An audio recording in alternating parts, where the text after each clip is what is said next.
My name is Dr. Duhoo. I'm 52 years of age. Today is March 6, 2015, and I'm at Fort Church, Virginia, and I have my Vietnam era veteran here, also a faithful friend. My name is David Boucher. My age is 67. Today's date is March 6, 2015, in Falls Church, Virginia. And my relationship with Dr. Who is through Facebook and the boat people. So the First Day Story Project, the extension of the 2015 Oscar-nominated documentary Last Day in Vietnam, give extra meaning to what freedom and democracy is to the South Vietnamese people. This was the record of the largest number of humanity to have fled by foot for freedom and human rights. From 1954 to 1975, it was unprecedented. Today, we have great opportunity to commemorate 40 years since the fall of Saigon, but more importantly, the fact that so many people were able to escape the tyranny of the communists and found freedom, and those millions escaped. Unfortunately, millions also got killed. More than 300,000 South Vietnamese armed forces and over 58,000 American servicemen and women gave their ultimate sacrifice. Millions wounded, families broken and suffer. Today we would like to honor those freedom fighters that fought and died for us. And we are grateful to have this opportunity today to be able to tell our stories. I concur, Dr. Who. Thank you all for joining us today. The momentum and speed of the collapse of South Vietnam was unprecedented in the annals of history. Though our government was caught unprepared by the speed of the North Vietnamese communist advances, it undertook a massive evacuation of South Vietnam civilians, military, both air and sea. Yes. In part of the Last Days in Vietnam documentary films, we saw chaos of the airlift, evacuation in Saigon, but we did not see nor hear so much about sea lift operations, except near to the end of the film. Today, we have an opportunity I have an opportunity to be with an effort veterans that was serving overseas in Europe at the time of the Vietnam War. His father was a ship captain of the SS American Challenger, one of the commercial ships under contract with the military Sea Lift Command that were part of the video clips in the documentary. Airlift operations helped several thousand to escape the communists, but the sea lift operation helped close to 200,000 refugees to flee. Today, we have a chance to understand the sea lift, military Sea Lift Command roles that help many people to escape. Also, we will hear about Captain Boucher and other captains that were involved in the noble evacuation missions. Yeah, believe it or not, there were over 15 military and commercial ships, as well as many tugboats and barges involved in the military Sea Lift Command operation. The number of refugees lifted just by the MSC-controlled ships accounted for almost 180,000. In addition, there were numerous other foreign vessels that participated in the evacuation with tens of thousands of refugees. So, as we know, the North Vietnam communists advanced their offensive not just daily but hourly. They launched their explosive and bombed the major airport, which made the airlift operation become limited and eventually impossible at that time. The only way to evacuate people was through sea lift operations, but it was such a chaotic and long, horrific process from Da Nang to Cam Ranh, Saigon, and then from Vũng Tàu to Phu Quoc and Guam. Sir, could you please tell us about the struggle your father faced during these time of the final days in the Vietnamese waters? actually all started March 27th, 1975, for my dad and his crew on the SS American Challenger. They were in the process at the time just discharging military equipment cargo in Busan, Korea. While doing so, a telegram was received by the captains of the U.S. Navy ship Victory, the SS Pioneer Contender, the SS Trans-Colorado, and the SS American Challenger from the Defense Attaché Office in Saigon. The telegram indicated to commence preparation for refugee evacuations and proceed quickly but with caution to Da Nang. With the SS American Challenger when it arrived in Saigon in the waters 3 miles off of actual Da Nang, not Saigon, early morning of April 1st, my dad was directed to stay in the waters until 6 p.m. that evening and pick up refugees from boats. During that time, he and his crew did not see a single boat, craft, or even a swimmer. So he didn't know where they were. At 6 p.m., his ship was then directed by the Defense Attaché Office to proceed to Cam Bay. The American Challenger arrived April 2nd in the inner harbor there, and that is when the major challenge began. Based on information and guidance in a telegram from the captain of the SS Pioneer Commander, who embarked refugees in Da Nang the previous day, my dad and his crew immediately started to embark refugees aboard the SS American Challenger, but not without arguing with some refugees about confiscating all the weapons, placing them under lock. There was an exception, however, allowed of those weapons belonging to South Vietnam soldiers, police officers, and they also confiscated quite a few grenades that they end up throwing overboard. That was just to maintain some control. It was quite a scary situation for all involved. It sure was very scary. The situation was beyond belief.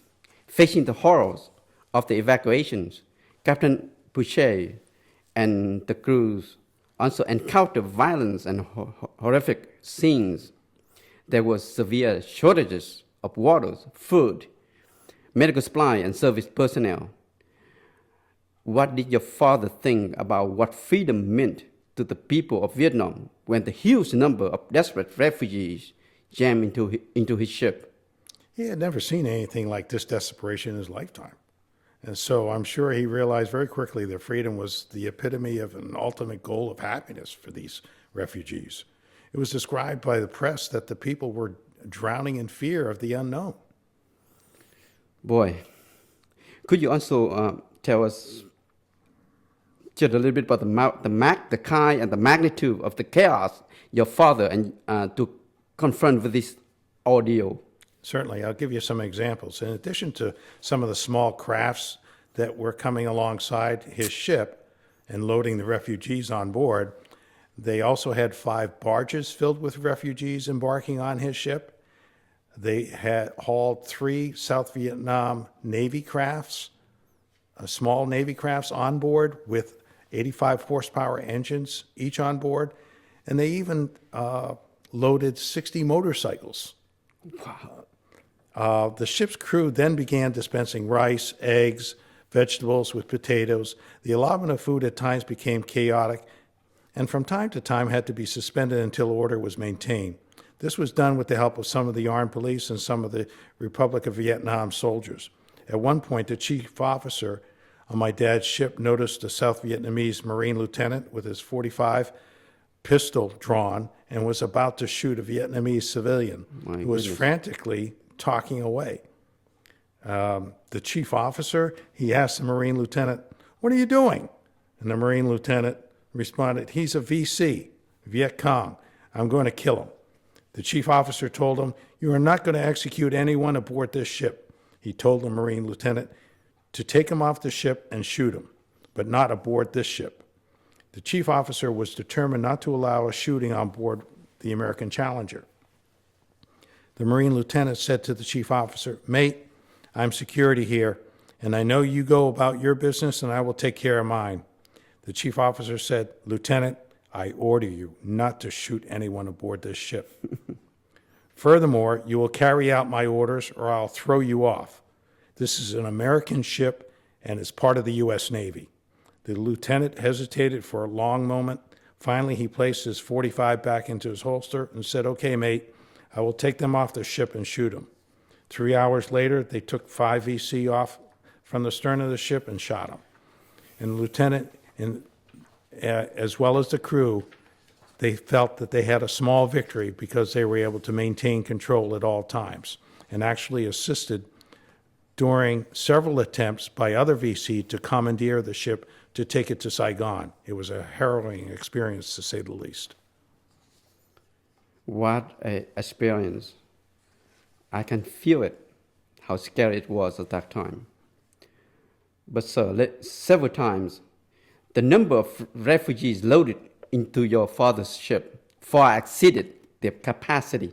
I understand the ship was designed to only accommodate 12 passengers and 46 crew members, although 44 members were part of this evacuation.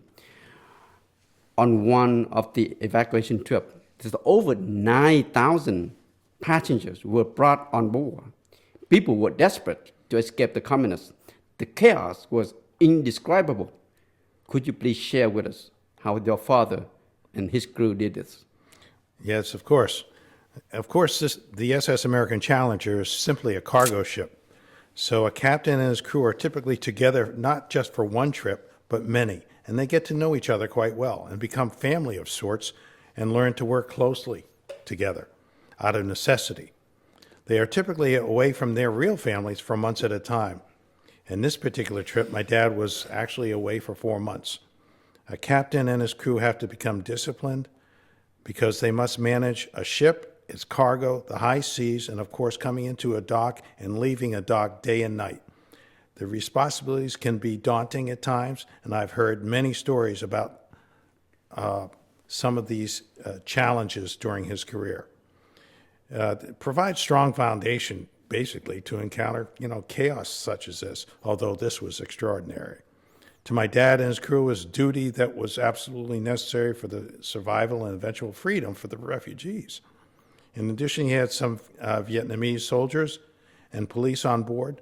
During this particular trip, however, I wanted to bring this to your attention. Most of the 19,000 refugees, including a priest, I might add, were from a Catholic congregation. Wow.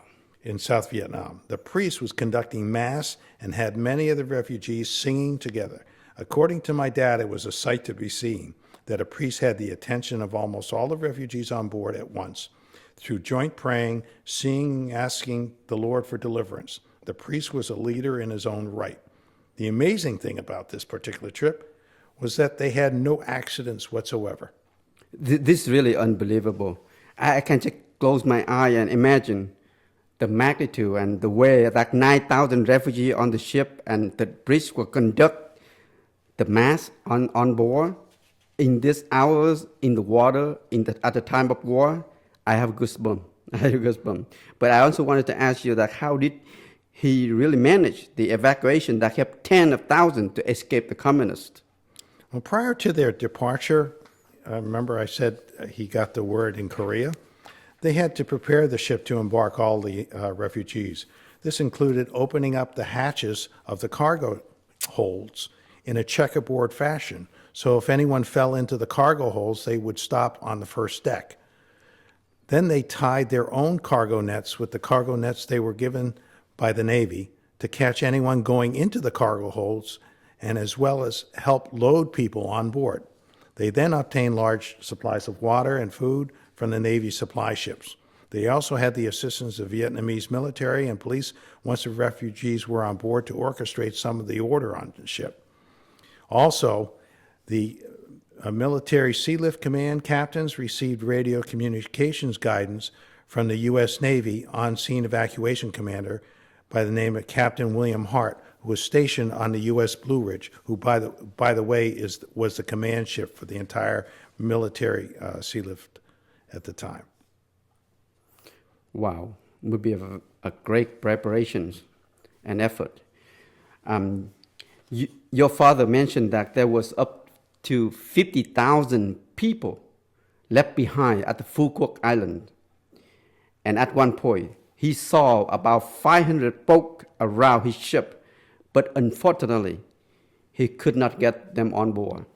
Could you please share the desperation that he observed, especially when the people were howling and crying for help? Most of the refugees in this group were penniless fishermen and their families had actually escaped the communists the first time in 1954 to South Vietnam, and now they're trying to escape again 20 years later. The desperation was so visible to my dad and his crew. These 500 boats included small crafts as well as Navy crafts, and some were burning around the ship. Some of the people were able to get on the ship, had families in these boats, and could not get on board the ship. Needless to say, there was screaming, come back, howling, crying, as my dad mentioned. In fact, there were so many on the ship that some were falling into the water because of being crushed by the crowds. It was very sad, and I could tell by my dad's facial expression in an NBC interview, he was emotionally impacted by the events. Wow. So, in April 30th of 1975, that was an official day South Vietnam fell into the hands of the communists. Your father's ship took 2,500 refugees to the island of Subic in the Philippines, and then the ship diverted back to Vũng Tàu to pick up extra 2,500. Your father, along with other captains and their crews, continued the effort of saving lives and helping people to escape the communists past the final day into the second week of May of 1975.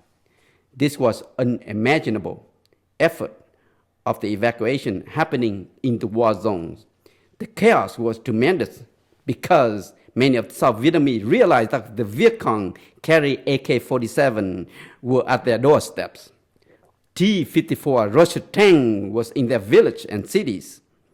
Needless to say, this caused great panic, which leads to a tremendous danger to these evacuation fleet. Could you please share with us the unseen challenges that your father and other captains faced? Certainly. Included with the 2,500 refugees in Vung Tau were approximately 1,000 Vietnamese CIA and embassy employees, mostly trying to board my dad's ship from smaller boats along the side. With this particular evacuation, it seemed like a whole fishing village got panicky at one time and wanted to escape.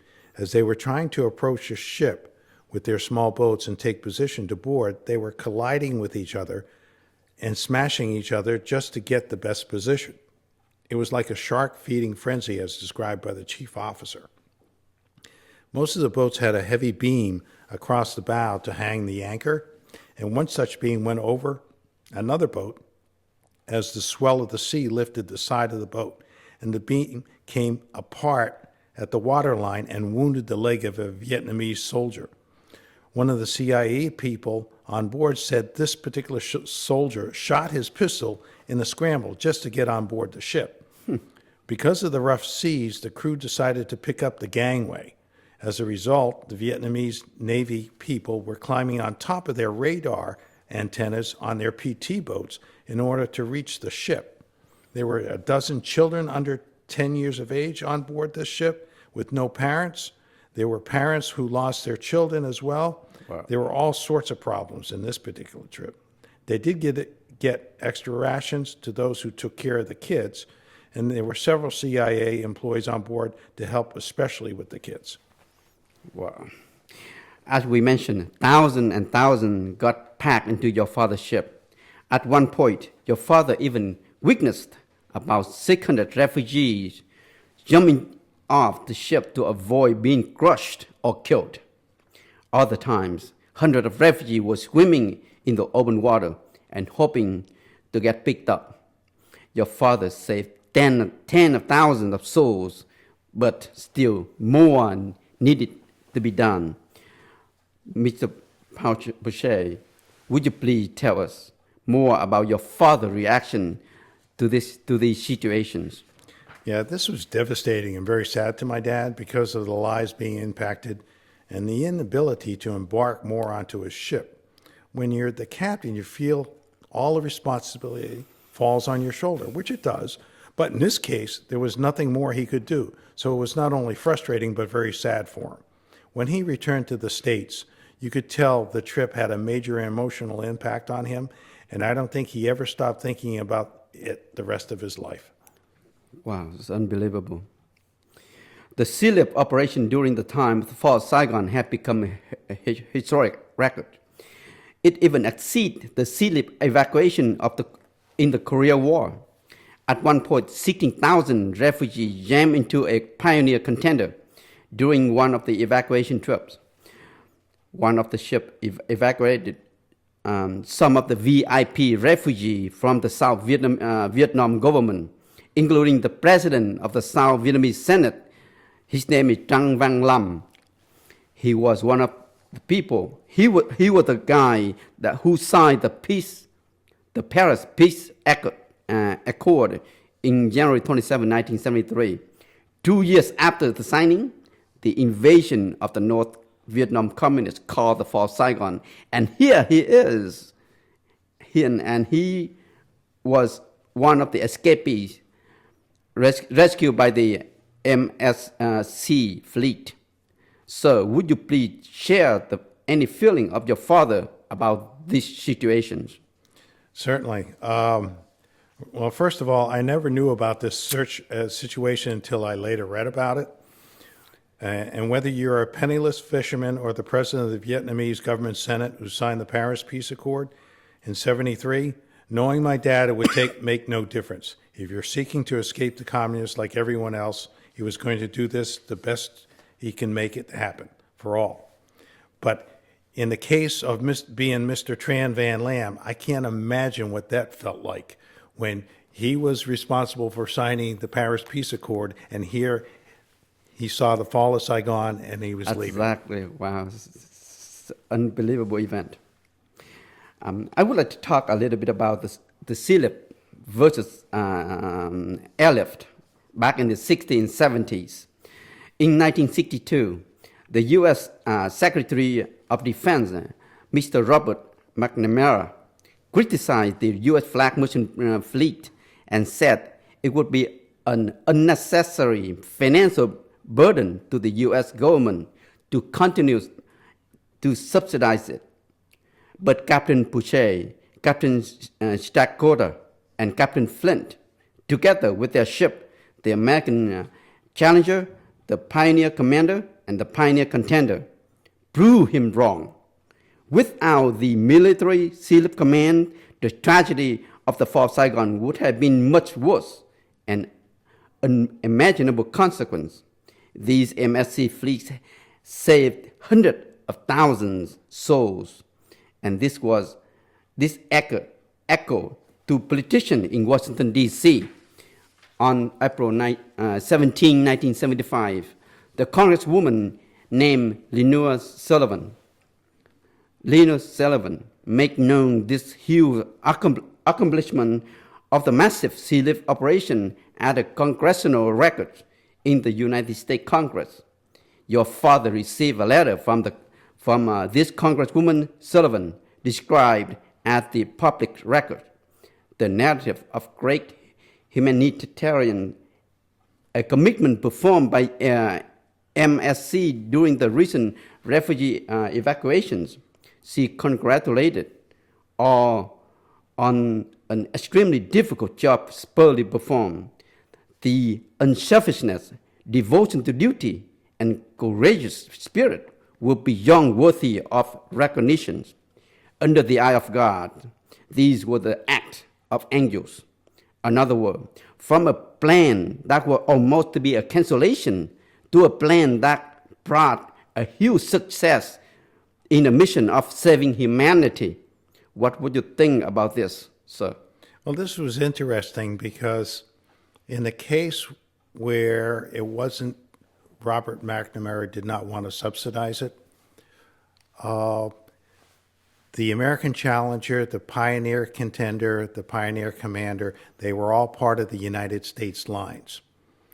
Interestingly enough, at that time, back in the 60s, the SS United States, which was a large passenger ship that also held the world record of speed going across the transatlantic, was actually designed and subsidized by the government to be a troop ship. They did not continue subsidizing it, and as a result, they lost the opportunity to have a troop ship that could have taken all these refugees aboard one ship. Wow. Wow. So the unfortunate circumstance back in '62 and today as well, certain politicians make decisions without understanding all the ramifications with their decisions. That is why today's politicians need to fully understand what happened during the Vietnam War and other wars so as to avoid repeating history with today's terrorist environment. Indeed, that's so true. And that's why we're here to talk about this. I have admired your father, Captain Boucher, so much. And the Vietnamese people were so blessed to have him there so they can flee the communist oppression. I would like to really talk a little bit about his own personal family. At the time, I know that Captain Boucher had tried hard to come home for his second son's weddings on May 30th, 1975, but he still missed it. I'm sure there was a lot of happiness, but I'm also sure that there was many emotions going on in your family for that important day, especially your brother and his wife. Your father sacrificed himself and his family and worked extremely hard out there in the water near Vietnam to save tens of thousands of people on the wedding day. Could you please tell us about the atmosphere of the wedding taking place? Certainly. We're all quite happy for the wedding, of course, and there was much joy being shared amongst all the attendees, including the immediate family. However, we are sad that our dad could not attend for obvious reasons. At the same time, we were very proud of what he was able to accomplish in helping save the lives of so many refugees.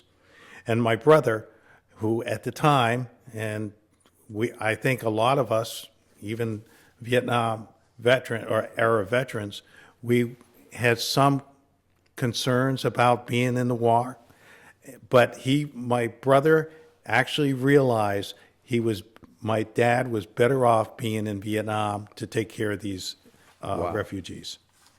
Wow. I read a letter. There was a letter on May 6, 1975 from a doctor. His name is Nguyen Ya Quân, who would like to express the deepest gratitude for the hospitality, generosity, and all what had been done to the refugees. The doctor also asked for the forgiveness for the mistake committed by the refugee because they were under such immense grief and untold suffering. The letter was very sincere and emotionally filled. I suspect that this is one of the motivations to keep your father's energy going, to rescue the refugee in the most chaotic situations. As I heard in the video news interview with Captain Boucher said, the attitude was one of wanting to escape, to get away. They had no idea where they were going or they were going to do, but they were definitely frightened of the Viet Cong. Would you please share this with us? Sure. In fact, I actually have that letter here. It was to the captain of the SS American Challenger. On behalf of the Vietnamese refugees of all social strata, the medical team and myself would like to extend to you and all the crew members of your ship our heartiest thanks and deepest gratitude for your hospitality, generosity, and all what you have done for us during 7 days of traveling in the Pacific Ocean. Our immense grief and untold sufferings, we have certainly committed so many things that we should not have done. We sincerely wish that you provide us forgiveness for all those mistakes. We pray God to always keep you and the whole crew and members of the American Challenger in the best of health and most happiness to fulfill your noble mission. Our best regards, Doctor in Charge, Nguyen Ghi Quinn. Thank you, sir. There's another thing that I really want to talk about. We know that there were tragedies on the ship involving babies. There were 3 infant deaths during the evacuations. However, There was also great news about sick babies born on the ship, and all were alive and healthy. We even saw the pictures of the first baby born in the ship in the laundry room.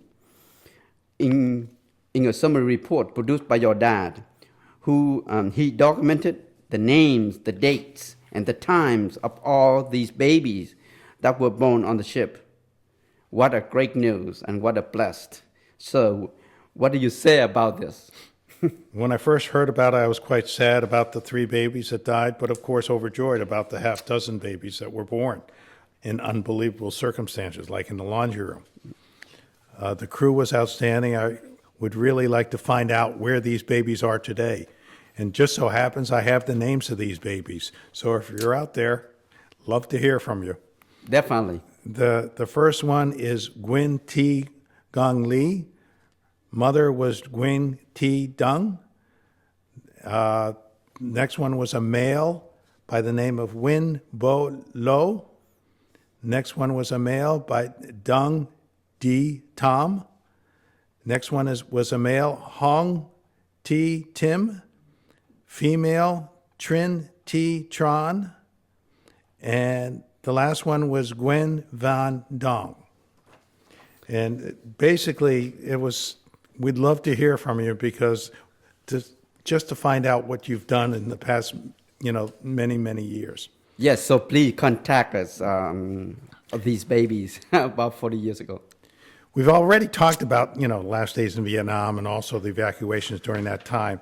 But what we haven't talked about, what some people unfortunately forget about, are those Vietnamese that were trying to flee from the communists but were left behind. I remember so vividly when my dad indicated in his interview that he and his crew left behind over 50,000. There must have been close to 1 million left behind throughout South Vietnam at the time. It was a very sad time in Vietnam history. Yes, sir, it definitely is. It was a darkest days in human history. And today we're lucky and honored to have Dr. Duhoo with us for an interview, who was one of the unfortunate people that were left behind but made it out to secure freedom in the U.S. I was first introduced to Du through a group on Facebook called Boat People, which caught my interest. Then I found out that he actually wrote a book called The Escapes in My Journey to Freedom. Needless to say, I was immediately interested. Here's what a Vietnam War historian said about his book.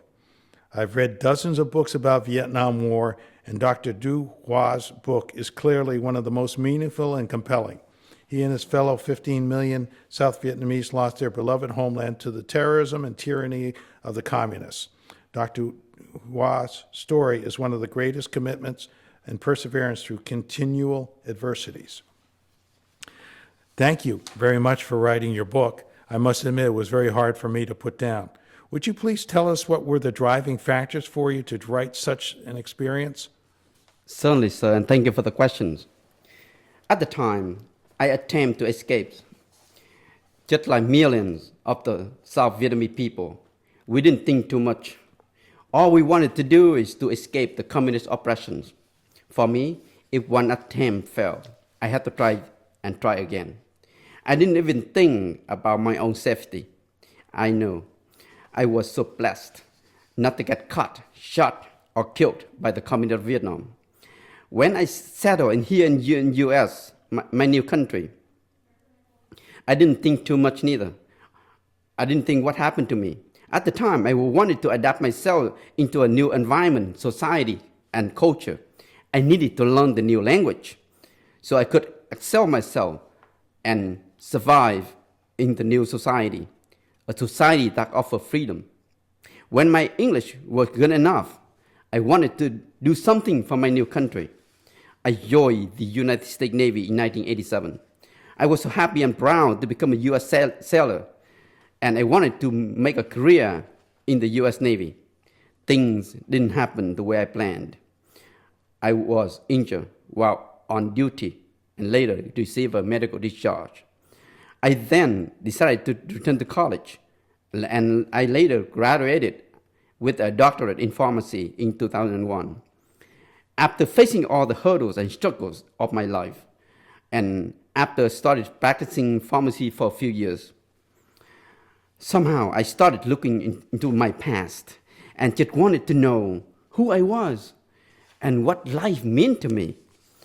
I felt so grateful that I have made a different career as a doctor of pharmacy because I live in a country that recognizes freedom as a basic human right. At this time, I then started to have flashbacks about my journeys. I started having a lot of sadness and heartaches deep in my soul. I realized that I have gone through so much to pay a huge price for my freedom. And I thought that not too many people in this country, including my children, realize what freedom is all about. This was the main determining factor for me to write the book, The Escape and My Journey to Freedom. Even though it was a very extremely difficult process from a non-native English-speaking person for the first step of writing to the last step of publishing. Sir, I strongly recommend people to read your book. It was really fantastic. I read in the book you were born in the 60s in the middle of Vietnam. As I understand it, the communist rule was already impacting the middle of Vietnam then. Could you tell us what was like living with your parents and family in Quang Ngai province at the time? Certainly, sir. My great-grandparents and their family were very well established with their business in the highland of Quang Ngai. They have great access with very fertile land. They passed down to the land to my grandparents and then to my parents. But when I was just 4 years of age, my parents had to abandon all their access and properties because the communist invasions. We lost everything and moved to a more secure area. As a child growing up in this region, I observed people living in fear every single day. I heard the sound of machine guns and explosions almost every night. I also witnessed many atrocities committed by the communists. I saw my friend's fathers shot and killed by the communists while we were playing under the moonlight. I saw a B-40 missile launched by the Viet Cong and killed the entire my friend's family. Our village was constantly living on the frightful edge every single day. In the book, you indicated you attempted to escape Vietnam 10 times before the 11th time was successful. Many of those attempts were so dangerous that it seems unimaginable why anyone would even contemplate taking those risks. What was the driving factor for you to take those risks? And would you be grateful to elaborate on the ordeals in those 10 unsuccessful times to escape? Yes, sir, I'm more than glad to do that. More than half of my unsuccessful attempt was very dangerous. Please, let me tell you about one of those times. I was sitting in the room, in a very dark room with many others, and we were waiting for the right time to advance to the boat that we would use to escape. We waited and waited. And suddenly, I heard a loud noise from the main door, which then pushed open. I stood up and looked out my room. I immediately recognized that of a Viet Cong police. I turned toward the back door and I ran out of the house quickly as I could. The fear was tremendous, and the panic was unbelievable, because I knew I would get shot, killed, or captured, and sent to the deep jungle for the hard labor by the Communist of Vietnam. Another time, I was standing under the water of the abandoned beach throughout the night and waiting for the small boat to come and pick me up, but I saw nothing happen. Each time of the unsuccessful escapes, there was a different scenario of being scared and feared. Although there was a lot of fear and danger that impacted my life, I was determined to escape. Living a life without freedom is just like you are living in no life at all with the brutal Communist of Vietnam. It took me about a year and a half for those 10 unsuccessful attempts. Your final and 11th attempt to escape, I understand, was in 81. Please tell us how that successful attempt came about. I understand your sister was key factor in this, and you also escaped and finally arrived on the Cap on Amour. Where did the ship take you, and when did you finally arrive in the United States? Yes, sir. The 11th attempt, the final escape indeed. I would never forget that night, and I sometimes relive those frightened hours. That night, we had the breakthrough, meaning that we didn't get noticed by the Viet Cong police. And now, it was the time to load the escapees, men, women, and children, onto the boat in the middle of the night, in the middle of the water. The crowds had become disordered and chaotic.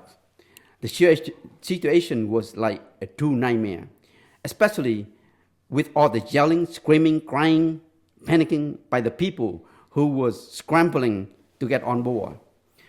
For a while, I thought the small boat would got capsized because there were so many people that would exceeded the capacity of the boat. We somehow pulled everything together and then headed toward the ocean. As the boat headed to the open waters, I saw a weak sunlight from the horizon and started to realize that I was truly leaving my country, my parents, my families, including my first love. As the boat passed the tip of Vũng Tàu, the reality set in and the hurt and pain began to penetrate deep in my soul.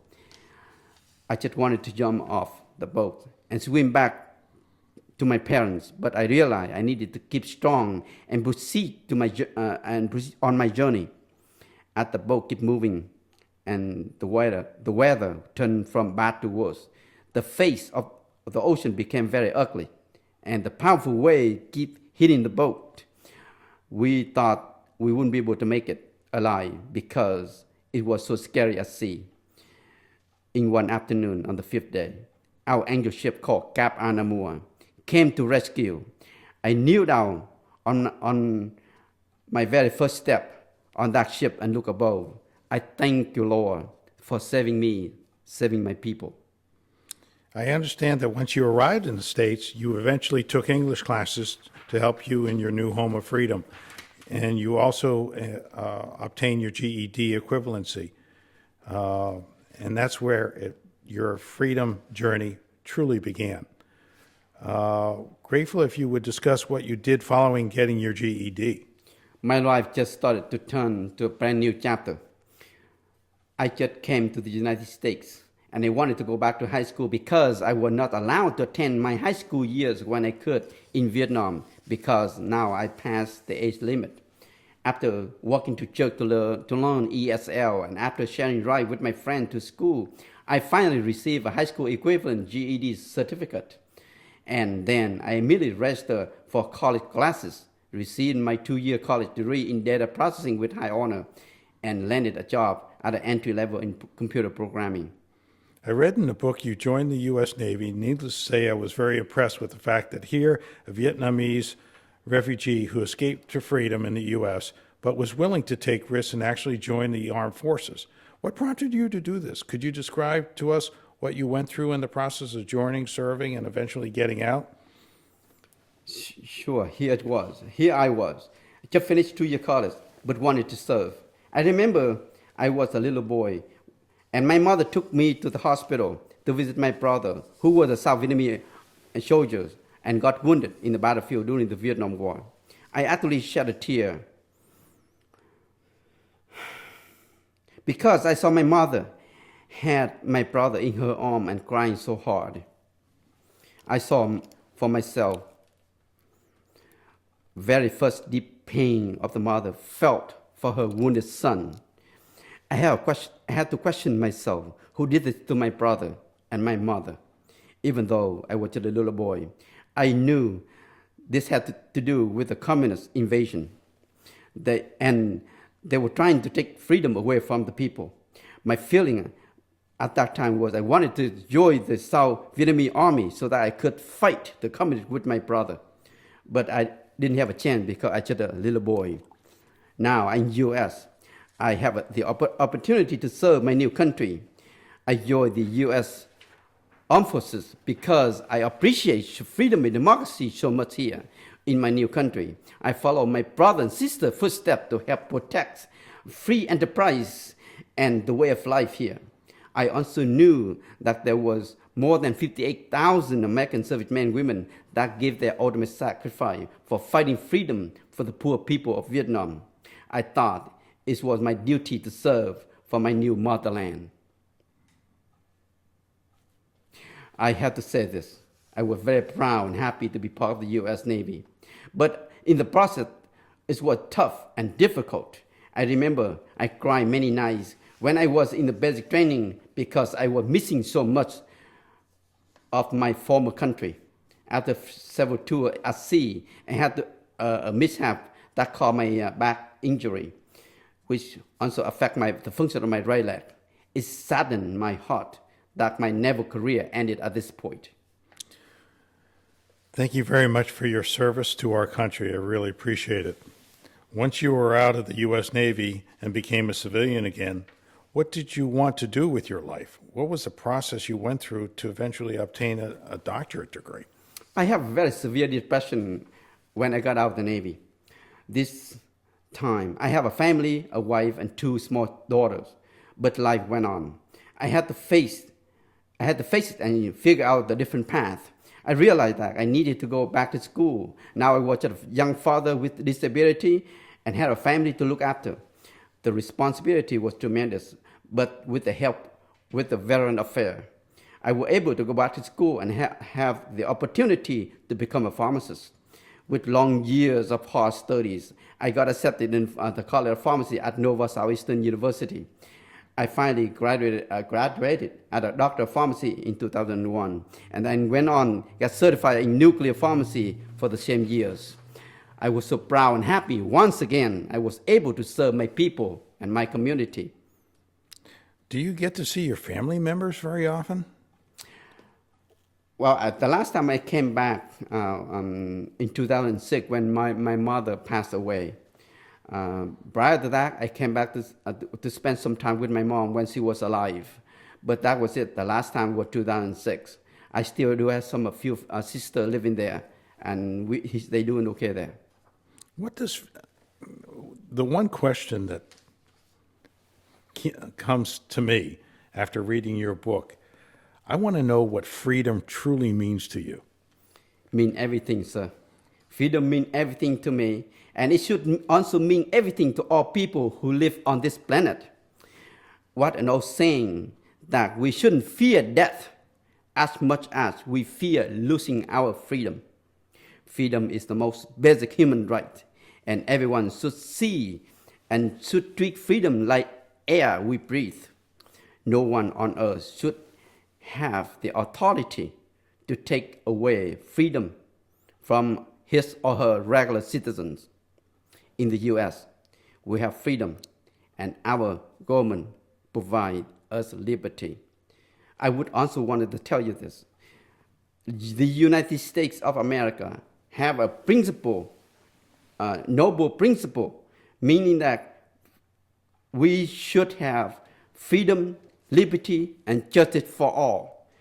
As we see, the United States have helped the government of South Korea to achieve their freedom. And I believe in my heart 100%, the United States of America are also willing to help the Republic of South Vietnam to achieve the same way as they helped the South Korea. But somehow, some way, the South Vietnam have gone a different path, and we lost our country, we lost our freedom. And even today, the country was under the tyranny of the communists. And I really truly wish we all should be aware of this, and I can only wish and dream one day our country will be perfectly freedom and democracy than we all ever dream. Thank you so much. I fully concur, Dr. Hu. Thank you so much.